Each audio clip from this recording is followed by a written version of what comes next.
Hey everyone, it's George from Blockchain DXB and today's the 14th of December 2022. Now the global cryptocurrency market has temporarily gone up, and this is because of Jerome Powell, who will be announcing the interest rate, and something which I mentioned in yesterday's podcast. Hedge funds, multi-billionaires and Bitcoin whales are definitely going to manipulate this market. So once again, which I said yesterday, after the interest rate is announced later on in the day, it is very highly possible that the price of Bitcoin and other cryptocurrencies would go down. Now guys, the big news that is going on in the cryptocurrency world is about some FUD regarding Binance, and there's a lot of questions being raised regarding its proof of reserve. But CZ, he's very optimistic and he does take it as a challenge. As a matter of fact, he does take it as a very good indication for the cryptocurrency space as well, because he does believe that this particular challenge that Binance is facing is good for the general cryptocurrency industry as well. So we'll definitely be discussing that in today's episode.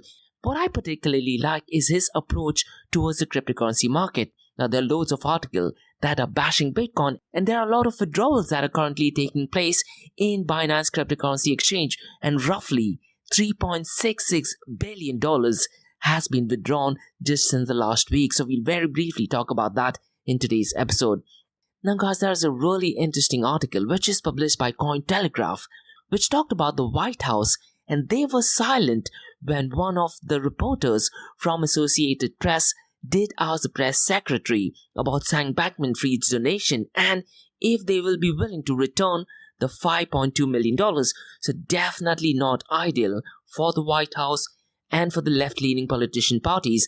Regarding Ethereum, we also have an update. It's kind of like a similar news, but the news is that the CFTC, that is Commodities Future Trading, has once again labeled Ethereum as a commodity. And the reason why this is news is because one of the chief, that is Rostin Bainum, did actually say that Bitcoin is the only thing that could qualify as a commodity, but looks like the CFTC has once again labeled Ethereum as a commodity. And we also have some positive news, and this is to do with MetaMask and PayPal. So essentially they are partnering up and are currently working and making it easier for users to buy crypto. So if you are a PayPal user, most likely in the near future, it will be merged with MetaMask. As a matter of fact, in US, certain customers have already been made eligible to utilize these benefits.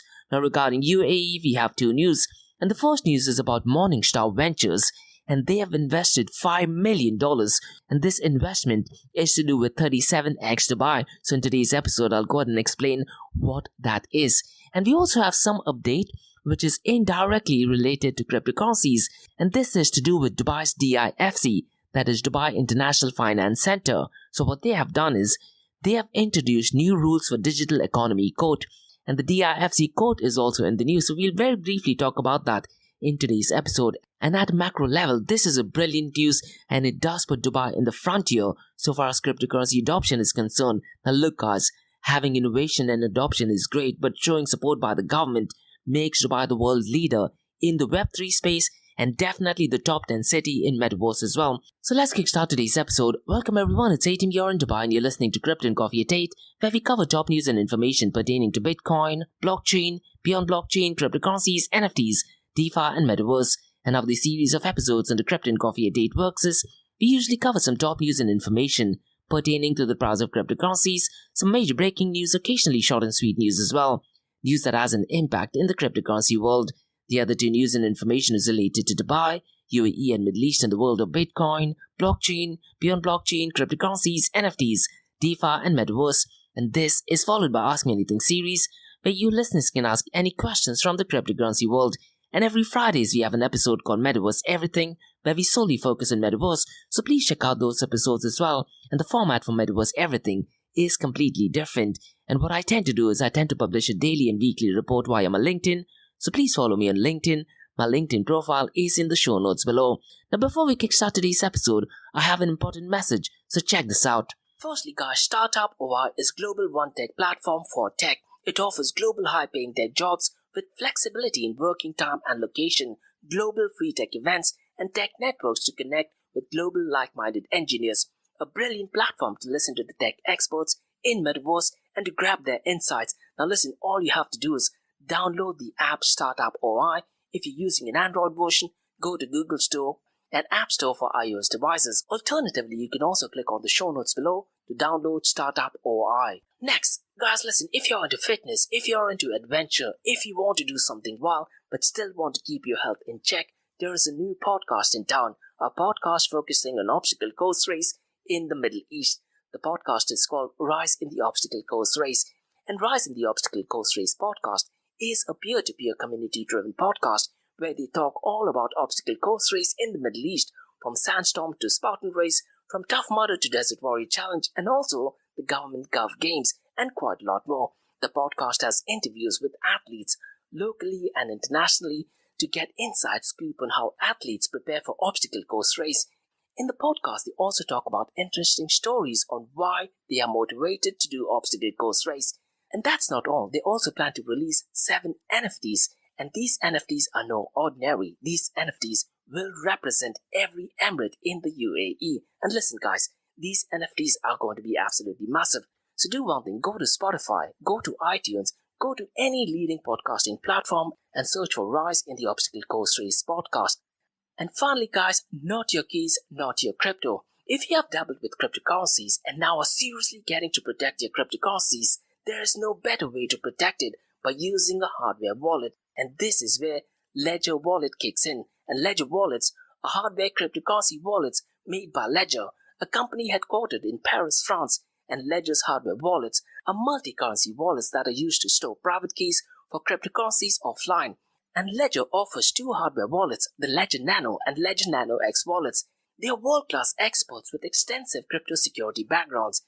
They continuously look for vulnerabilities in Ledger products in a constant effort to improve the level of security. Now, in today's world, securing these digital assets is a critical challenge, and this is where Ledger kicks in. So click the link below to buy your hardware wallet and support this podcast. It is a brilliant way to support this podcast. So what are you waiting for?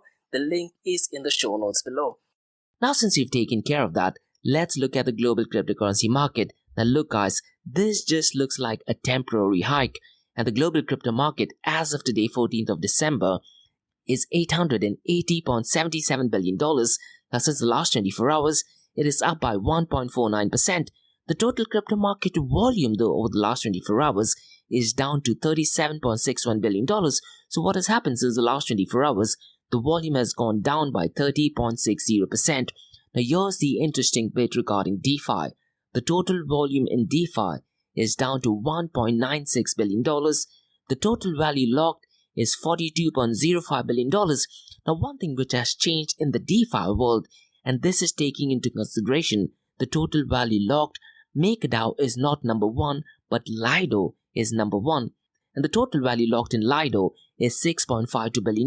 But Lido deposits into other protocols or is under the liquid staking category. So look, guys, it is subtracted from the total value locked, or else it'll just be double counting, something which Solana is notoriously known for.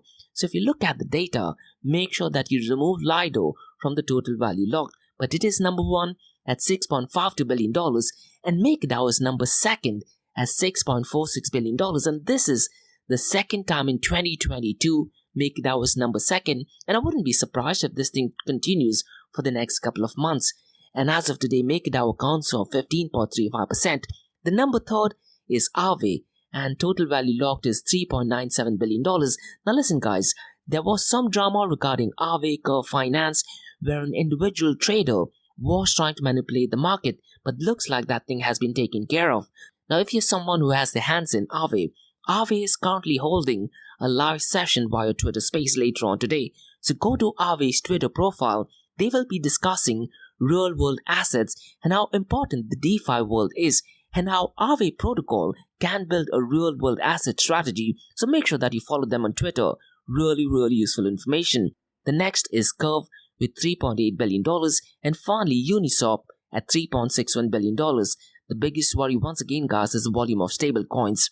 It is extremely low, and it accounts for 95.14% of the total crypto market 24-hour volume. The volume of all stable coins is $35.78 billion, and out of that, Tether USDT accounts for $28.73 billion, and Circle USDC is at $2.93 billion, and Binance USD's volume has gone down by $6.52 billion. Now look guys, in yesterday's podcast, I did talk about a massive increase in the amount of Binance USD, and I was talking about if there is some notorious activity going on and there is a lot of FUD particularly to do with Binance, which we'll be talking about that in today's episode. Now that being said, Binance USD's volume is down to $6.52 billion.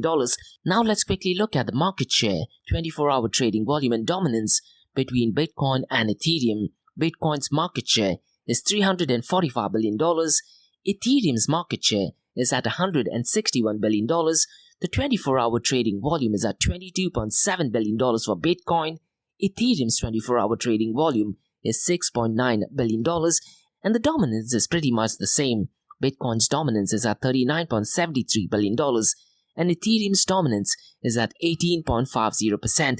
Now, one question that I'd like to ask you guys is, what was the highest dominance Ethereum has ever had in its history? Now, I can only give you the date. This was during the ICO era towards 2017. But the question is, what was the highest dominance Ethereum has ever had in its history? Now let's look at the top 5 smart contracting platform, and I'm only going to be discussing the market cap. Ethereum is clearly an outlier and is leading the pack, and the market cap is $161 billion. Binance BNB, which is in some trouble, is currently at $43.21 billion. Cardano at $10.66 billion.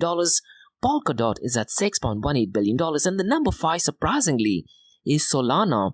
Now I'm not sure if because Sam Bankman-Fried has been arrested, because there is so much of news regarding Sam Bankman-Fried, that is turning out to be positive news for Sol holders. But nonetheless, the market cap has significantly gone up, and it is currently at $5.29 billion. If you look at the king of all kings, that is Bitcoin, it has shot up to $17,946. And look guys, it's going to be really interesting to track the price when Jerome Powell goes live and when he announces the interest rate. Now, based on my experience, when Jerome Powell goes live, the prices tend to remain the same.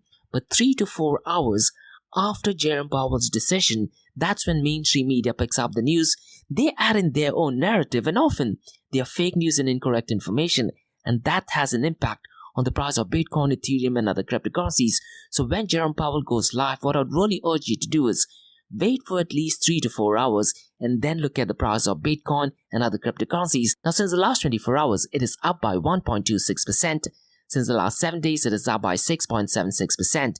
Ethereum is currently at $1,318. Since the last 24 hours, it is marginally up by 0.16%. And since the last 7 days, it is up by 7.02%. Binance Coin, though, is at $270. Since the last 7 days, it is down by 4.85%. Since the last 24 hours, it is marginally up by 0.43%. Now look guys, the massive news that is going on in the cryptocurrency space, particularly in crypto Twitter, is that there is a lot of FUD going on regarding Binance, that is fear and uncertainty and doubt. And this is to do with proof of reserves. There are a lot of people who are upset that Binance did not save FTX, and that's one of the reasons why you'll see a mixture of hatred, and some of the OGs are kind of supporting Binance as well. But one of the OGs and the founder and former CEO of Kraken, that is Jesse Powell, has severely criticized CZ and the proof of reserve. He actually said via Twitter that he does see big red flags and criticizes the recent proof of reserve report by Binance because he feels it is more of an attempt at proving collateral rather than proving the reserves. Now, partly I agree to it, considering the fact that so many cryptocurrency exchanges have gone belly up, and you cannot trust anyone just because you're saying it. Now, what I'd really recommend you to do is follow Jesse Powell's Twitter account on the 11th, because he has put out a series of tweets, and because of that, there was a lot of chaos regarding Binance, and there are also rumors and speculation that CZ is under investigation for money laundering. Now, amidst the chaos, Binance did see the largest withdrawal in its history, and just last week, $3.66 billion has been withdrawn from its exchange, and Decrypt did provide an article that Binance experienced a historically high number of withdrawals this week, processing net flows of roughly $3.66 billion, and this information can also be validated by a data analytical firm with Binance. But look guys, CZ among all this chaos is extremely calm, and he's actually supporting people to withdraw, because what he's saying is that people withdrawing money from Binance Exchange is actually a good thing, and he's very positive. And what I really liked is that he's talking about it as an industry. It is a very good test for exchanges. So what I'd really recommend you to do is, rather than listening to influencers, rather than listening to YouTube videos or reading article, look at CZ's tweet. Despite it being in a turmoil situation, he's very positive for the industry. Now, he was also live on Twitter Space, where he went ahead and explained everything regarding FTX, what Binance is doing, and quite a lot more. I would really urge you guys to go ahead and listen to it, because there were a lot of challenging questions that were thrown to CZ, but rather than escaping it, he did actually answer all of these questions. CZ has also told his employees that for the next few months, the road ahead will be bumpy. Now look guys, I've been in the cryptocurrency space since 2013, and I do feel that CZ is a genuine person, and the way how they do business is 100% legitimate. But when you talk about cryptocurrencies, not your keys, not your crypto, and don't trust, please make sure that you verify. Now let's talk about some left-leaning politicians. Now what happened earlier in the day, press secretary did have a session, and every day I believe they tend to go live via YouTube. Now one of the reporters from Associated Press, I think the reporter's name was Zeke Miller, asked the press secretary, will the president return the donation? So what happened was that the White House did receive donation of $5.2 million, but the press secretary, that is Jen Pure, responded that she was limited on what she could say. So looks like the White House is silent when it comes to receiving donations from Sam Bankman-Fried. This is absolutely terrible. What I'd really recommend you to do is go to YouTube, listen to the entire video, because he started the video talking about LGBTQ rights and quite a lot of other things, and then one of the reporters did actually ask about Sam Bankman-Fried, and looks like she was clearly trying to avoid the answer. So definitely not good, and this is the notorious history of left-leaning ideologies, left-leaning politicians. And look guys, Sam Bankman-Fried has heavily donated to left-leaning politicians, so he's definitely going to be getting a lot of support, considering the fact that he's currently being arrested in Bahamas. Now let's talk about some news regarding Ethereum. And the US CFTC, that is the Commodity Future and Trading Commission, has once again labeled Ethereum as a commodity, and this was done on the 13th of December in a court filing. Now the reason why this is making news is because this is in contrast to statements from Chief Rothstein Bainum. What happened was that on the 30th of November, he attended a crypto event at Princeton University, and in that event he suggested that Bitcoin was the sole cryptocurrency that should be viewed as a commodity. But looks like the CFTC has taken its stance on making Ethereum as a commodity as well. Now in the past, Gary Gensler from SEC did consider Ethereum as a commodity as well, but ever since the proof of stake mechanism kicked in, I really am not sure what his take is regarding Ethereum being a commodity. Now look guys, if you have any information regarding Gary Gensler's view regarding Ethereum after it changing from proof of work to proof of stake, mention your thoughts and comments in the section below. Now let's talk about some other positive news, and this is to do with PayPal. Now I personally use PayPal quite a lot, and almost a year ago PayPal did start an option where you could buy, sell and trade cryptocurrencies, but you could not withdraw the cryptocurrencies. Now the news is that PayPal is currently working with MetaMask, and Consensus is the company that is building MetaMask, and they are the ones responsible for MetaMask. So the news is that they want to make it easier for anyone to buy crypto using MetaMask. So users will be able to buy and transfer Ethereum from PayPal to MetaMask. Now what I'd really recommend you to do is read through the official blog, because the blog confirms that this new functionality is available to select US users starting today, that is the 14th of December, and it's going to be rolled out pretty soon to eligible customers in the coming weeks. So what are your thoughts guys? Is it a good thing or is it a bad thing? Now MetaMask was notoriously known for taking your private information, and they could also censor your transactions. So if you're someone using MetaMask, make sure what you're dealing with. And if you're using PayPal, recently they were also notoriously known for finding people for providing fake news and incorrect information. So personally, I do use PayPal, but I will be extremely skeptical of using MetaMask with PayPal. Now guys, let's talk about two news regarding UAE. And the first news that I'd like to discuss is Morningstar Ventures invest $5 million to open 37x Dubai. Now let me try to give some information about what Morningstar Ventures is and what 37xdubai.com is.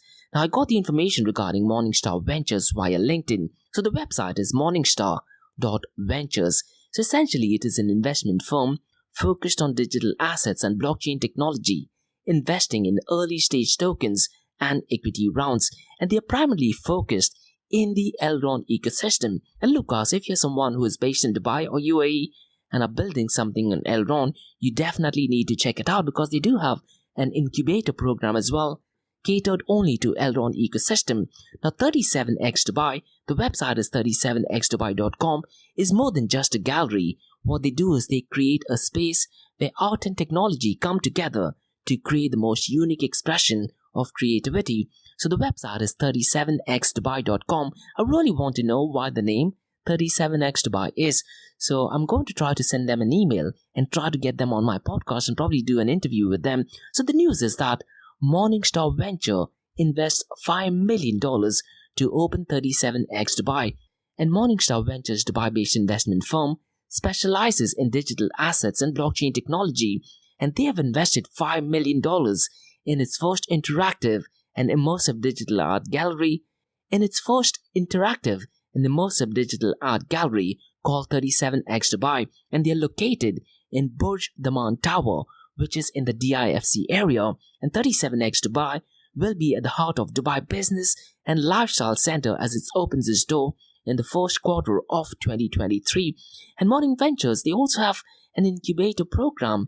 And what happened was that earlier in October of 2021, they announced the launch of Elrond Dubai Incubator, which is essentially an investment and support hub for projects looking to build the startups on the Elrond native chain. And they have been early investors in Elrond, and since the very beginning, and the incubator represents their efforts to keep pushing the Elrond ecosystem. Now look guys, if you're a startup and are working in the NFT space and are trying to build something on Elrond protocol, I think you definitely need to check out the incubator program. You'd definitely be benefited by it. Now regarding 37x Dubai, what I got via Medium is that 37x Dubai is a Morningstar Ventures backed immersive and interactive digital art gallery which is located in Burj Daman Tower, and they aim to bridge art and technology. So the merge of both art and technology lies at the core of 37x Dubai by bringing forth a new concept focused on Web3 education, traditional art, digital art, NFTs, entertainment and community. So the gallery aims to bring a reflection of the ever-changing art world that we experience today and gives its visitors a new engaging way to experience it. So it looks like this just might be the future of businesses. And in DIFC guys, they also have an augmented reality, which I believe is done by Amrita Sethi. So if you're in the DIFC area, you definitely need to check out the Innovation Hub, and you definitely need to check out 37x Dubai, which most likely will be opening in the first quarter of 2023. And for the grand opening, they will be inviting exhibited artists, investors in the digital art and Web3 space, influencers, colleges and friends, and both 37x Dubai and Morningstar Venture teams have been working hard to achieve the vision and cannot wait to show the final result. So stay tuned for more information and the grand opening via the social channels. The co-founders of Morningstars, that is Danilo S. Carlucci and Aryut Nazran, are two young Dubai-based entrepreneurs who are early investors in the Web3 ecosystem and are strongly affiliated with the entertainment and luxury industries. And earlier last year, the two investors got together with Clemens Kazoo, who brings years of experience from art galleries and auction house, and he's also the CEO of 37x Dubai. So what I'll do is I'll most likely drop them an email and I'll try to see if they can come on the podcast and I'll try to give out more information. Now guys, let's talk about the second news, and this is indirectly connected to blockchain technology, and this is regarding DIFC. And they have released new rules for digital economy code. Now what happened in 2021, the DIFC codes established the Digital Economy Code Division to oversee sophisticated national and transnational disputes related to current and emerging technologies. These include big data, blockchain, artificial intelligence, fintech, cloud services.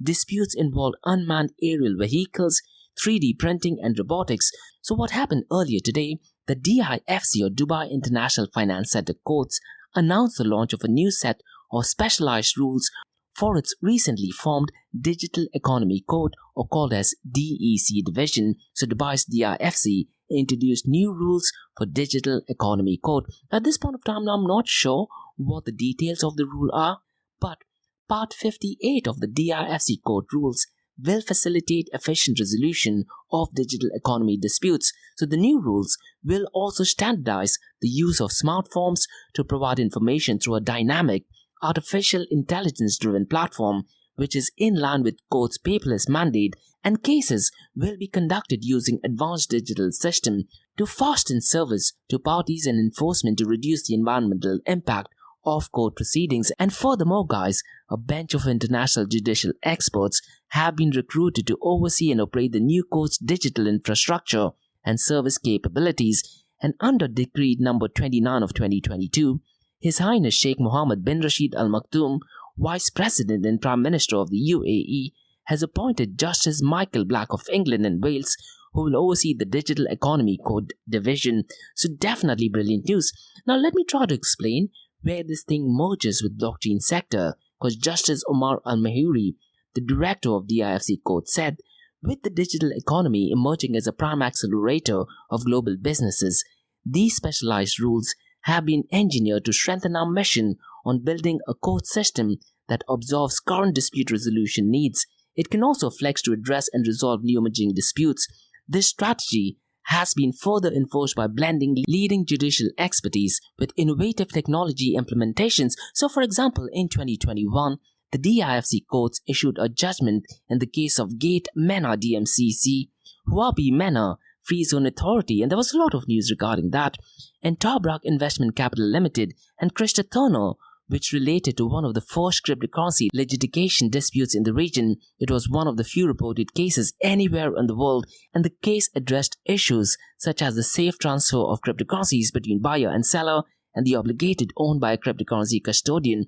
So this move is definitely great for the entire cryptocurrency ecosystem. And look guys, one thing which I must admit, that when it comes to law regulations, it's so critical that you have rules, laws and regulations which actually benefits the end users, benefits the startup. And I must admit that Dubai and UAE are doing, if not one of the best jobs probably in the entire world. Now going back to the case did raise other interesting questions, such as the nature of bitcoins, whether cryptocurrencies are considered commodities, currencies, properties, or something entirely different, and the appropriate time to value bitcoins.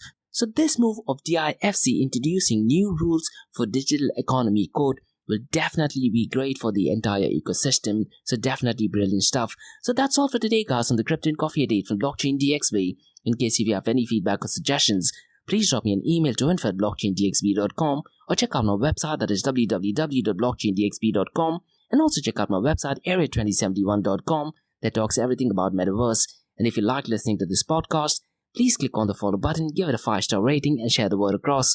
Now for the next few minutes is going to be an Ask Me Anything series where you listeners can ask any questions regarding Bitcoin, blockchain, beyond blockchain, cryptocurrencies, NFTs, DeFi and metaverse. So let's kick start with the Ask Me Anything series.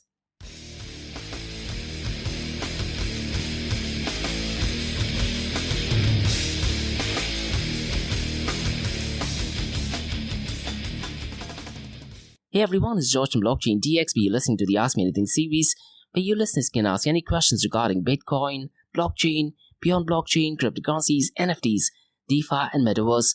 And how this series of episodes in the Crypto and Coffee Update works is, we usually cover some top news and information pertaining to the price of cryptocurrencies, some major breaking news, occasionally short and sweet news as well, news that has an impact in the cryptocurrency world. The other two news and information is related to Dubai, UAE, and Middle East in the world of Bitcoin, blockchain, beyond blockchain, cryptocurrencies, NFTs, DeFi, and metaverse. And what you're listening to right now is the Ask Me Anything series, where your listeners can ask any questions from the cryptocurrency world. Now, I have a question by Roderick who asks, how much interest rate do you think Jerome Powell will increase tomorrow? Now, based on my understanding, Roderick, and based on the previous interest rate and looking at how the economy is generally doing, I wouldn't be surprised if the next interest rate is somewhere between 50 basis points, something similar to what happened in the previous month. Now, ideally, this number should not be surprising because what happens is The CPI numbers are out almost 2 or 3 weeks ago. So based on that information, Jerome Powell makes the decision, but I have no idea why the cryptocurrency world and the fintech world in general makes it such a big news, because all the information was already out almost 3 weeks ago. So my predictions are it most likely would be 50 basis points, but if Jerome Powell wants to go really hard and wants to curb inflation, I wouldn't be surprised if there is another 75 basis points increase hike. So personally, I'll be looking for a 50 basis points hike. Now, if that thing happens, it also gives a general indication the US economy is doing good. Now, one thing which I did mention, Rodriguez, in my podcast earlier is that when you talk about cryptocurrencies, every time Jerome Powell goes live, what I tend to do is I tend to take a snapshot of the price of Bitcoin and the top few cryptocurrencies few hours before he goes live, few minutes before he goes live, and I try to check it, and surprisingly, since the last 6 or 8 sessions, the prices tend to remain the same. But 4 to 5 hours after Jerome Powell goes live, that's when mainstream media, what they tend to do is they tend to pick up this news, and you wouldn't believe, Rodriguez, they tend to manipulate the information, they add their own opinion, and then the prices tend to either go up and down. And one thing which I've said few number of times in my podcast is that in one of the sessions, Jerome Powell was asked 8 times if the US is in a recession, and all the 8 times he said no, US is not in recession. The labor market is looking really good, probably the best in the last 50 years. So US is definitely not heading towards a recession. But what happened is that mainstream media, they picked up that news and they said the US is heading for a recession and Jerome Powell is trying to hide some information. These are the notorious activities of mainstream media.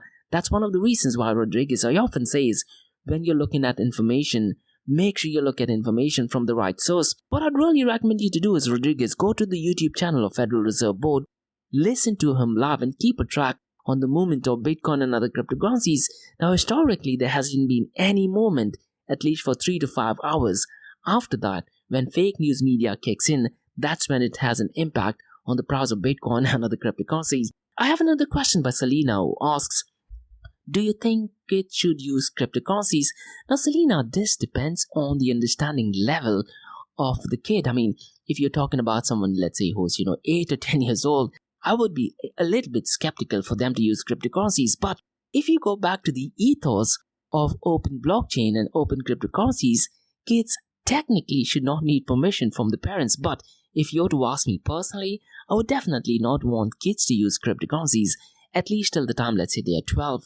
Maybe once they are a teenager, then they can try to use cryptocurrencies. But I would be more comfortable to them using cryptocurrencies such as, let's say, meme coins like Dogecoin or Shiba Inu, something which has a lower value. I wouldn't trust kids to use, let's say, Bitcoin, because what if accidentally they send a lot of Bitcoins? Now, that being said, kids are definitely much more user savvy compared to us, compared to boomers, or even compared to our generation. But what I do think, Selena, what kids need to do is they need to understand what Bitcoin is, and that is something which is definitely lacking in our generation. We did not learn what cryptocurrencies are. We probably did not even learn how the monetary system works. So if you were to switch that question, rather than kids using cryptocurrencies, should kids understand cryptocurrencies? 100% yes. And I would only focus on Bitcoin. I think kids, at a very small age should understand how Bitcoin works. What are the benefits of Bitcoin? What are the challenges of Bitcoin? That would definitely be ideal for the general cryptocurrencies and definitely great for the younger generation as well. But to answer your question, do you think kids should use cryptocurrencies? I really am not sure. And this again depends from area to area. What if there are small kids who are influencers? Ryan, who's from YouTube, I think he's a multi-millionaire. And I really am not sure what his intellectual capacity so far as cryptocurrencies is concerned. But once again, I would be a bit skeptical and wait till they're at least teenagers and then be comfortable for them to use cryptocurrencies, but probably start them by using with meme coins and some or cryptocurrencies with low dollar value, because you don't want them to send millions or if not billions of dollars to the friends and colleagues, especially by a mistake or while playing games. So that's all for today, guys, on the Ask Me Anything series on Blockchain DXB. In case if you have any feedback or suggestions, please drop me an email to info@blockchaindxb.com, and also check out my website www.blockchaindxb.com, and also check out my other website, that is area2071.com. that talks everything about metaverse. If you like listening to this podcast, please click on the follow button, give it a 5-star rating, and share the word across. And remember guys, Monday to Thursdays, 8 am to 8:30 am, we have Crypto and Coffee at 8, where we cover top news and information pertaining to Bitcoin, blockchain, beyond blockchain, cryptocurrencies, NFTs, DeFi, and metaverse. And how the series of episodes on the Crypto and Coffee at 8 works is, we usually cover some top news and information pertaining to the price of cryptocurrencies, some major breaking news, occasionally short and sweet news as well, news that has an impact in the cryptocurrency world. The other two news and information is related to Dubai, UAE, and Middle East in the world of Bitcoin, blockchain, beyond blockchain, cryptocurrencies, NFTs, DeFi, and metaverse. And this is followed by Ask Me Anything series that you're listening to right now, where your listeners can ask any questions from the cryptocurrency world. So thanks so much for listening guys, and have a nice one. Bye bye.